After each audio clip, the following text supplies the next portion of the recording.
The sound of the crash was the last thing I remembered before everything went black. A moment of absolute, terrifying silence, followed by a violent jolt that tore through me like a shockwave. The world spun, and I felt myself being thrown from my body. There was no pain, no fear, just a disorienting sensation of being ripped away from everything I knew, from the life I had been living.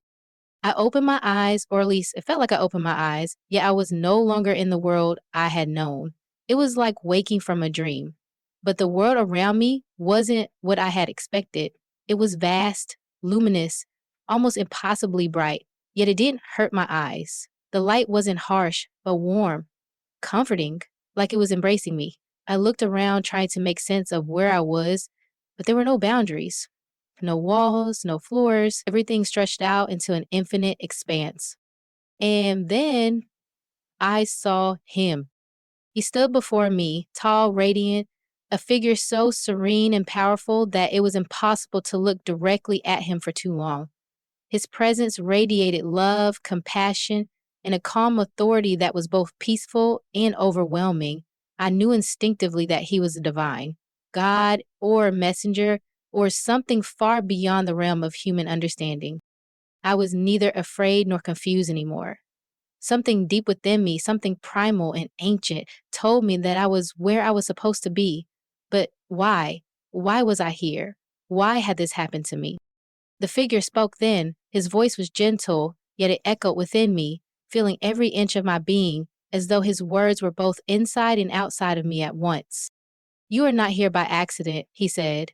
You have been given the chance to see the truth, to understand what is coming and what has already begun. What you are about to learn is not for your understanding alone. It is a message, a calling.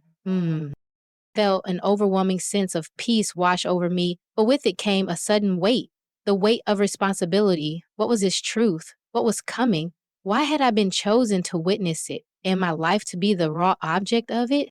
You will see things that will challenge everything you believe, he continued, his tone soft but serious. The world you knew, the life you lived, was not all that there was. And now you must prepare. You must understand that the future is not as it seems. The path ahead is fraught with deception, and many will be led astray by things they cannot see. The mark is already being prepared, and the people of the world are being guided toward it, even now. The words hit me like a wave, knocking me off balance. The mark? What was he talking about? I didn't understand, but something deep inside told me that I would, that I had to. The divine figure's eyes, filled with an endless depth of wisdom, met mine, and in that moment I felt as if I were seeing the true face of the universe itself. There was love, there was light, but also a sense of urgency. The time is coming when the world will demand allegiance to a system that promises peace and security, he said, his voice steady, each word deliberate. A system that will seem perfect in its convenience, in its promises of safety. But it is a lie that will lead to destruction, and the people who accept it will lose their connection to the divine, to the true source of life. Felt my heart race. It was like a knot tightening in my chest. The system? The mark. It sounded like something out of a dystopian novel, but it felt real, too real, as if it were already taking shape right before my eyes. But how? How could I have missed it? How was it already happening? You are here now to see the truth, the figure said, his voice cutting through my thoughts. This world you have lived in is changing. It is not what you thought, but there is hope. Still, you can prepare. Your soul can be made ready for what is coming. And it is not by preparing for a physical fight, but by preparing spiritually, by strengthening your faith and your connection to what is real, what is eternal. I felt the truth of his words in my bones. This wasn't just about survival. It was about the very essence of existence. The divine figure was speaking of a spiritual battle, one that no one could see with their eyes but would shape everything in the world, a battle between convenience and truth, between safety and freedom, between the world and the divine. And how do I prepare? I asked, the question bursting forth, desperate for clarity. His gaze softened, and for a moment, I felt the weight of eternity in his eyes. Begin with your heart, he said. Strengthen your faith, build a community of believers, of those who see the truth. Together you will stand strong, and you must learn to recognize the subtle deceptions, the lies that will be dressed up in the guise of safety, progress, and peace. These are the things that will try to steal your connection to the divine. The words hung in the air, reverberating within me. I felt small, but not helpless. There was power in these words, power in the message that was being given to me, a sense of responsibility to understand it, to carry it forward. You must awaken, he said, his voice deepening with urgency. The world will not understand at first and they will mock you, but the message must be shared, for there is still time, and those who listen will be saved. Before I could respond, the world around me began to shift. The bright expanse of light was dimming, the air thinning, as though the very fabric of the space I stood in was fading. And I heard the voice again, not with my ears, but deep within my soul. Go back now, but remember, what you have seen and learned will not be for you alone. Share it. Share it with the world. Prepare for the time will come when everything will change. The last thing I remember before everything went dark again was the overwhelming sense that this encounter was only the beginning of something far greater, something more profound than I could fully grasp. But I knew it was a calling that could not be ignored. And then everything was silent. I felt myself pulled back, like waking from a dream I wasn't quite ready to leave. The crash, the fear, the dark void, the light. It all felt so distant now, like it had all happened to someone else, far away. But I was awake, I was alive, and I knew deep within me that I was no longer the same person I had been. What I had seen, what I had learned, it was not just a revelation, it was a mission, a responsibility that I could not ignore, a message that the world desperately needed to hear. I had been given a glimpse of something greater, something eternal, and now it was time for me to act, time to prepare, time to share the truth. I had only just begun to process what I had experienced when the divine figure spoke again.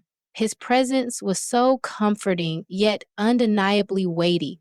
I felt as though I had entered a new reality, a reality where everything I thought I knew was suddenly in question.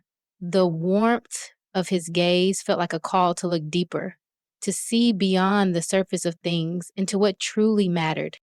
You are about to see, he said, his voice calm but edged with an urgency I couldn't ignore, how the future will unfold. What is coming and what has already begun. It is not what you think. Eventually, I grabbed a chair and spirit gestured. All right, sir, I'm getting ready, said Mr. Glazer. Get up and register yourself for classes. I'm coming to you. With that, the vast light around us began to shift, swirling gently as if it were alive. The air hummed with a quiet energy, and the space around us seemed to breathe in unison with me. In the distance, I saw flashes, brief, fragmented images of people, cities, and technologies. At first, they were too far away to make sense of, like looking at a picture through a foggy window, like looking at the picture through a foggy window, only for things to slip away. I felt the energies. In my mind, I saw a world where technology had evolved far beyond anything I could have imagined. People walked through streets lined with towering structures made of shimmering glass, communicating instantly through invisible networks that connected every aspect of their lives. Devices that seemed almost magical, smartphones, wearables, neural implants were everywhere, seamlessly integrated into everyday life. But as I watched, the sense of wonder faded. The more I looked, the more I began to see the cracks in this seemingly perfect world. I saw people, their faces glowing with the light of their devices, disconnected from one another, consumed by the very technology they had once celebrated. Families sat at dinner tables, their eyes fixed on glowing screens, not speaking to each other. People walked down streets, bumping into each other, oblivious to the world around them, eyes fixed on their devices. The divine figure's voice broke the silence, a soft reminder that there was more I needed to understand. The world you are seeing is not the future you were meant to have. These people are being drawn into a system that promises comfort, security, and control, but it is a lie.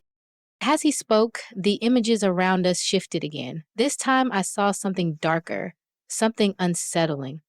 I watched as individuals, one by one, walked toward a large, gleaming structure in the center of a city. It was imposing, almost alien in its perfection, smooth, metallic, and cold. People approached it willingly, each placing their hand on a device that seemed to scan their skin. I felt a chill run down my spine as I saw the unmistakable mark, an insignia, a symbol of submission etched onto the palms of those who passed through. At first, the mark seemed harmless, like a barcode or a simple identification system.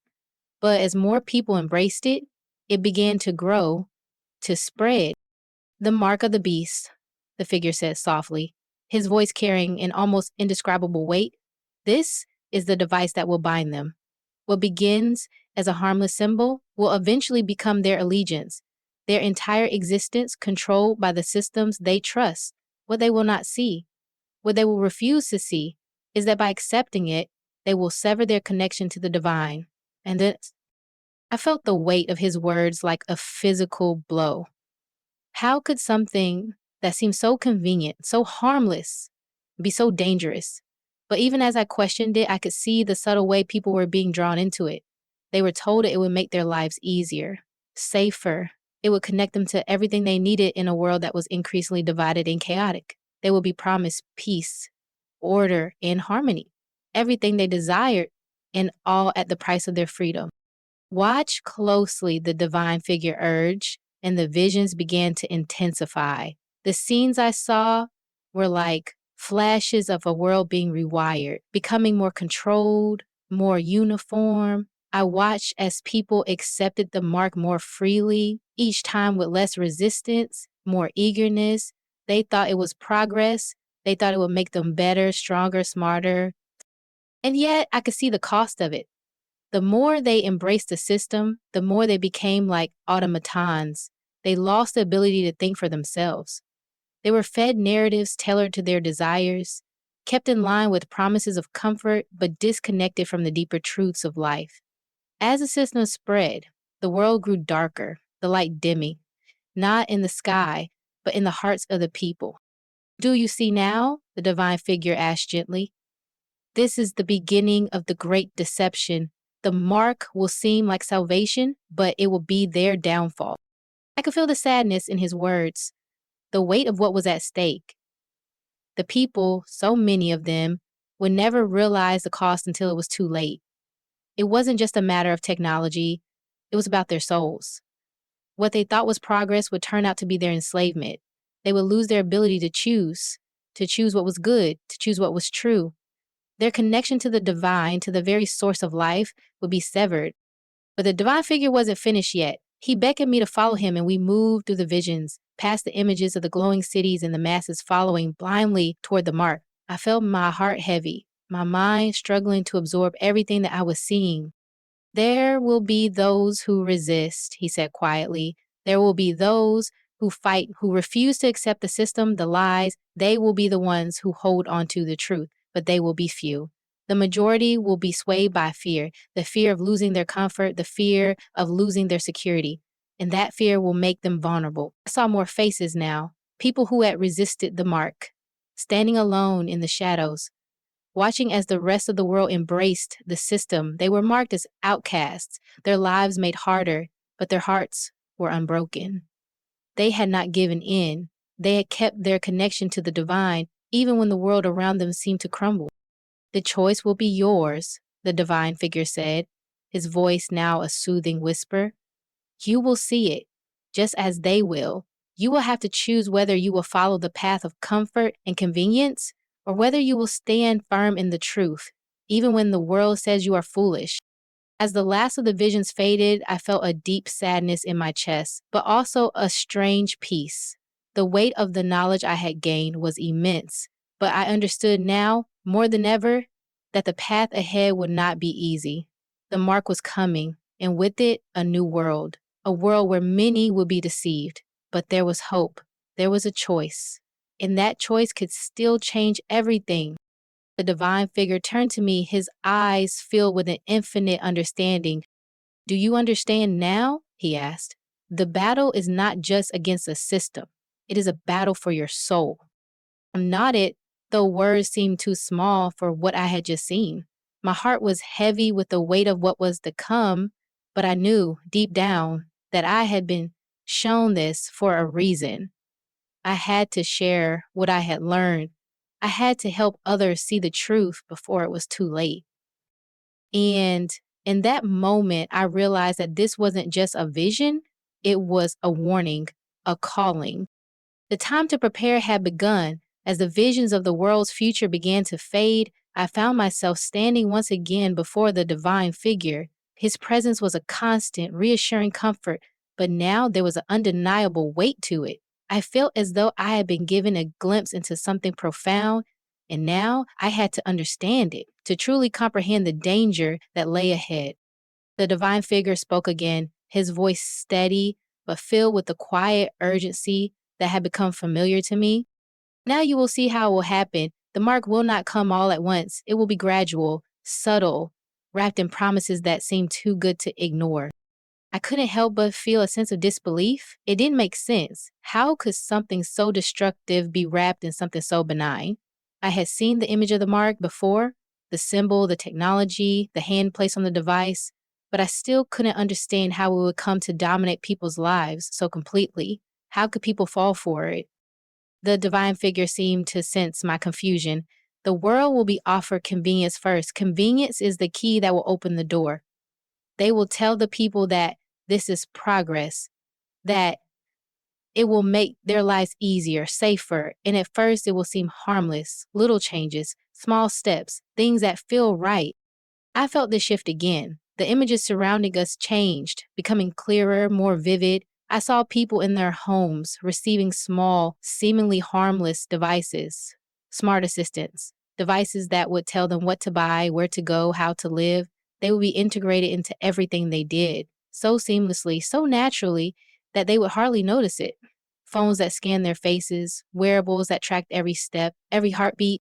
I saw families sitting at home, interacting with their devices, their lives becoming more connected, more streamlined. I heard the promises echoing in my ears. We'll make your life easier. We'll protect you. You'll always have everything you need right at your fingertips. At first, I could see that it seemed like a dream come true. Who wouldn't want to be more connected, to be safer, to have all the world's knowledge and technology right at their fingertips? But as I watched, I noticed the subtle changes, the little things that began to shift, like the quiet ticking of a clock just before a storm breaks. It was the details, the way people's faces became blank as they interacted with their devices. Their eyes no longer sparkled with the light of genuine connection. The conversations around the dinner table had stopped being about one another and had become about the devices themselves. What new feature, what new upgrade, what new promise the system could offer. The divine figure's voice broke the silence once more, pulling me from my thoughts. They will be drawn in slowly, one step at a time, and it will feel good.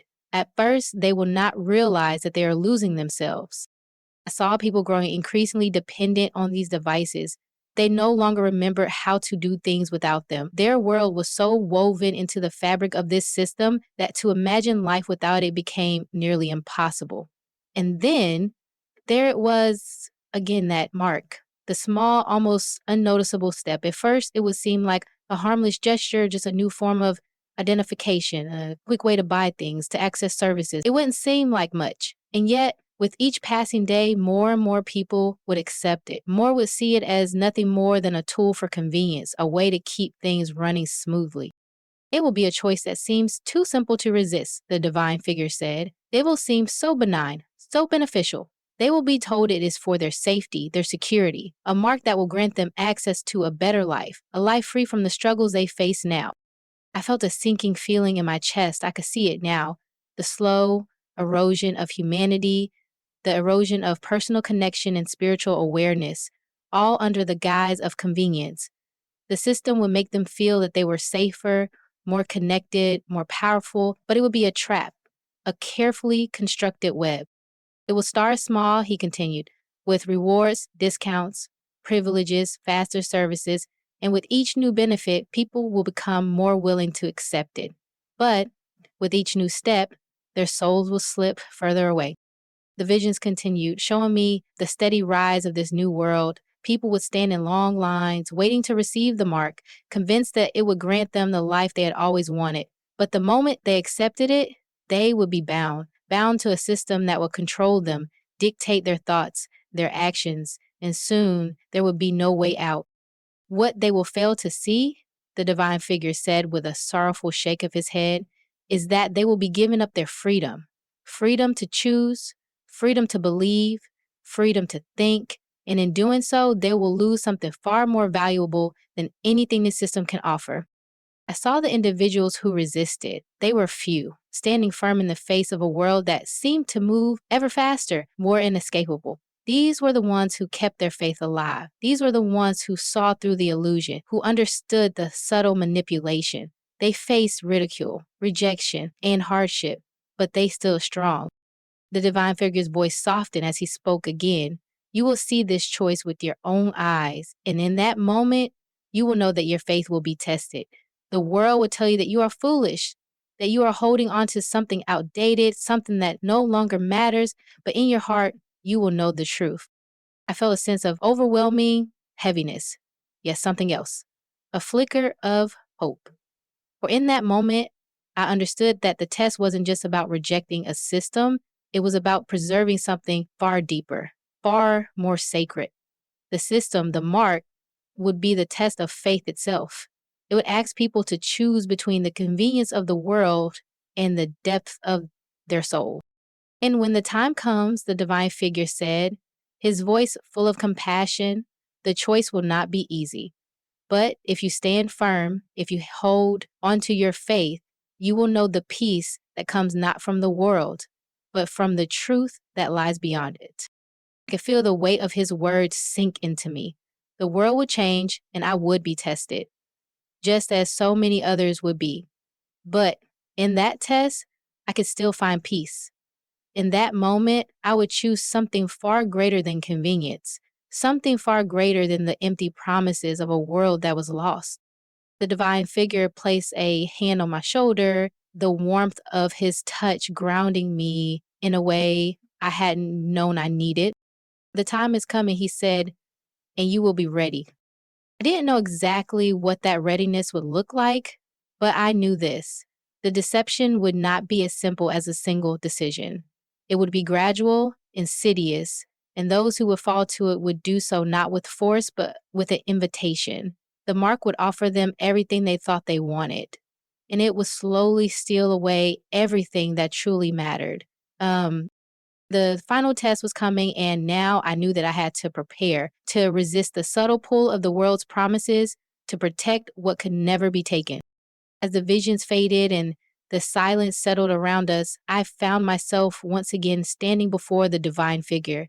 His presence remained as calming as before, but there was something different in the air now, a sense of urgency, of quiet purpose.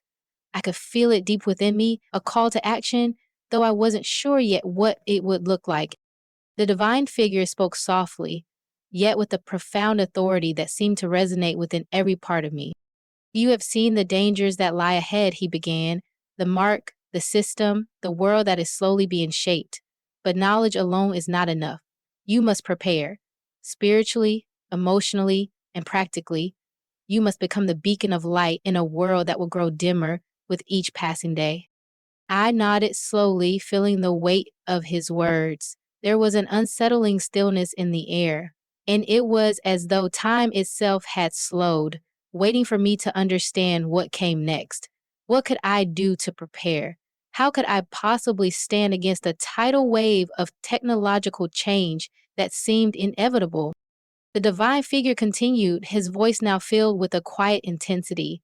The first thing you must do is nurture your faith. You must strengthen your connection to the divine, for it will be this foundation that will hold you steady when the world around you seems to crumble. In times of darkness, your faith will be the light that guides you. The words resonated with me deeply. I realized that in a world where everything could be manipulated, everything could change, faith would be the only constant. It wasn't something I could take for granted. I had to actively seek it, deepen it, and live it out every day. You will be tested, he said, as if reading my thoughts. Your faith will be challenged, not by force, but by subtle doubts, by the ease of surrendering to a world that promises security and comfort. But true peace is not found in security, it is found in trust, in unwavering belief in something greater than the world. I felt a deep stirring within me. The kind of peace he spoke of wasn't about avoiding the storm. It was about standing firm in it, knowing that no matter how fierce the winds blew, there was something far more powerful, something unshakable within me.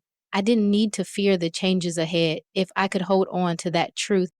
But faith alone I knew wasn't enough. The divine figure's gaze softened as he spoke again.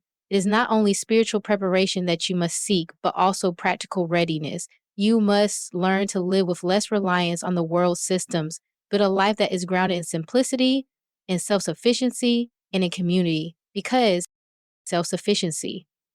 The idea felt foreign to me, even frightening. The world had taught me to depend on convenience, on technology, on systems outside of myself. I had never truly known what it meant to live outside of these structures. But the weight of his words made it clear I would have to learn. Start with what you can control, the divine figure advised. Learn to grow your own food, to depend less on the systems that will one day betray you. It is not just about survival. It is about reclaiming your autonomy. The less you rely on external systems, the less power they will have over you. I felt a quiet sense of resolve begin to form within me. This was practical, actionable advice, not abstract spiritual concepts, but real steps to take. Learn to grow my own food, become less dependent on technology. It seemed simple, but I knew it would be a challenge. The systems I had grown accustomed to were deeply ingrained in every part of my life. To break free of them will require discipline, courage, and a willingness to live differently. And just as importantly, he continued, you must build community. You cannot do this alone. As the world grows colder, more isolated, the strength of true community will be a shelter against the storms. Find others who share your faith, your vision, your commitment to stand firm in the face of what is coming. Together, you will create something that cannot be easily destroyed. Community. It struck me as the cornerstone of what he was saying. The world I had seen in the visions was a world where people were isolated in their own digital silos, disconnected from each other. The connections people had were shallow, built on convenience rather than real, meaningful relationships. The power of community was something I had underestimated until now. The divine figure's gaze softened even further, his voice becoming filled with compassion. In the days to come, you will find that the strength of your community is more important than any technology, any convenience the world offers. You will need each other to survive, to thrive, to preserve what matters most. I felt the weight of this truth sink deep into my soul.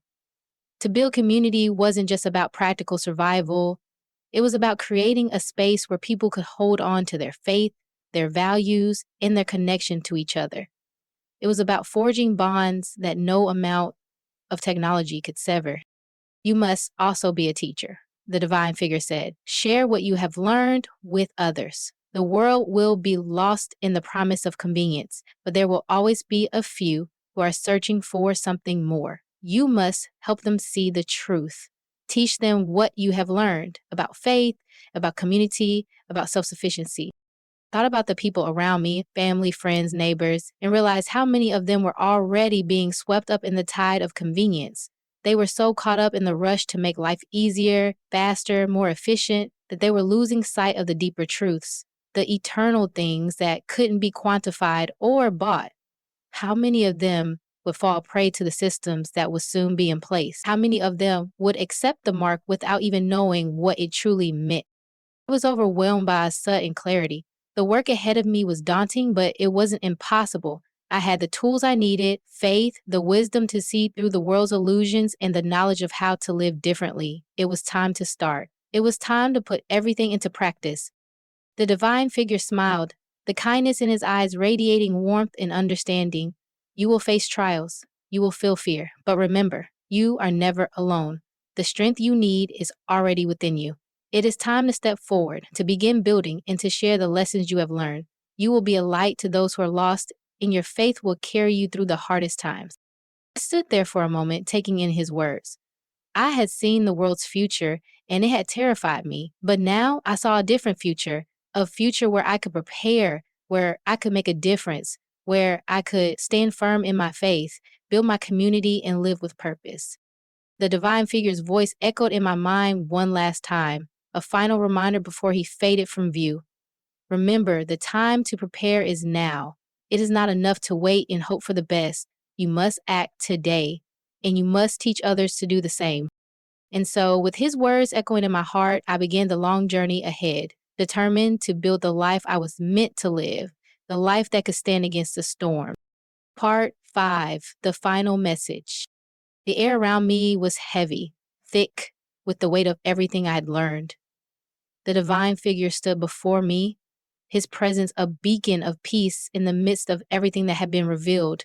He had shown me the dangers ahead, the growing darkness, the deceptive promises of technology, the ever-encroaching power of the mark. And yet, as the visions of the future flickered and faded, I realized that despite the daunting road ahead, there was something unshakable in his words, a quiet yet unyielding truth. Do not despair, he said softly, as though reading the turmoil within my heart. Though the world will grow darker, there is always hope. There is always the possibility of revival and salvation. The light will never be fully extinguished. Faith once kindled can never be fully snuffed out. Oh. I took a slow breath, feeling the weight of his words sink in. It was a truth I had known in the deepest parts of my soul, but had not fully understood until now. Even in the darkest moments, even as society seemed to be moving further away from the divine, there was always a possibility of a turning back, a moment of revival. You have seen the future, he continued, his voice carrying a deep compassion. But you must remember, the future is not set in stone. It is shaped by the choices people make, the lives they lead, and the faith they choose to hold on to. You are not helpless.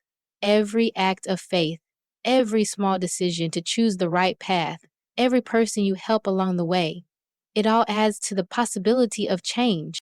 I felt a stir of something inside me, an unfamiliar warmth, a quiet hope. The world ahead was terrifying. I had seen the faces of those who would accept the mark, who would fall into the trap of convenience and security, and I had seen the consequences that would follow. The path would not be easy, but in that moment I understood. Hope was not something that happened passively. It was something you fought for. It was something you built, one decision at a time. Faith, he said, his eyes filled with understanding, is the antidote to despair. It is the seed that grows even in the harshest of soils. Though the world may seem to wither, those who hold on to their faith will flourish. They will be the roots that nourish the world when it feels barren. You must not forget that. A wave of understanding washed over me. The world I had seen in the visions, broken, confused, and blind to its own destruction, was not the only reality. There were other possibilities, other outcomes. The world could grow darker, yes, but the darkness would never be absolute. There would always be people like me, like those who would listen, who would choose to follow the path of faith, of love, of true community, who would stand against the tide, holding onto the light with everything they had. Look around you, he said, motioning to the space around us, though it was empty, vast, and infinite. This is the heart of the universe, the pulse of life. It is filled with potential. Even now, there are seeds of hope being sown in hearts around the world. You may not see them, but they are there, waiting to bloom. You must join them.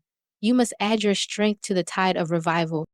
I stood still, feeling his words wrap around me like a warm cloak, feeling the void that had once been there, a space I had filled with doubt and fear. Revival, that was the word. It was not just an abstract idea, but a living, breathing truth. It was the promise that no matter how lost the world seemed, there was always a possibility of redemption. There is always a way forward, he whispered, a final note of tenderness in his voice. The path may be difficult, but it is never without hope. The seeds of salvation lie within the hearts of those who refuse to give in to the lies. And the more you walk in faith, the more others will be drawn to the light you carry. Together, you will build something stronger than the systems that seek to control. Together, you will change the world. I felt a deep stirring in my chest. The weight of the journey ahead was still real, but now it was infused with something stronger: purpose. The knowledge I had gained, the lessons I had learned, were not just for me. They were to be shared, to be passed along, to help others find their way. I was not alone in this. The divine figure had shown me that there were others who would stand firm, others who would hold onto the light. You must go back now, he said, his voice gentle but firm. But remember, you are not going back to the same world you left. You are returning with a mission, with the truth. You will help others see, help them understand what they must do. You will be a guide to them, a teacher of hope, a keeper of faith. I felt the energy around me begin to shift. The warmth of his presence, the sense of peace I had felt in this otherworldly place started to fade. I wanted to hold on to it, to stay in this serene, illuminated space forever. But deep down, I knew I couldn't. My time had come to return. The divine figure smiled at me, and for a moment, everything else fell away. There was only light, only love, and the gentle strength of his presence. Remember always, he said softly, his voice like a song carried on the wind, that no matter how dark it gets, you are the light. You carry the flame of faith, the torch of hope, and that will always be enough.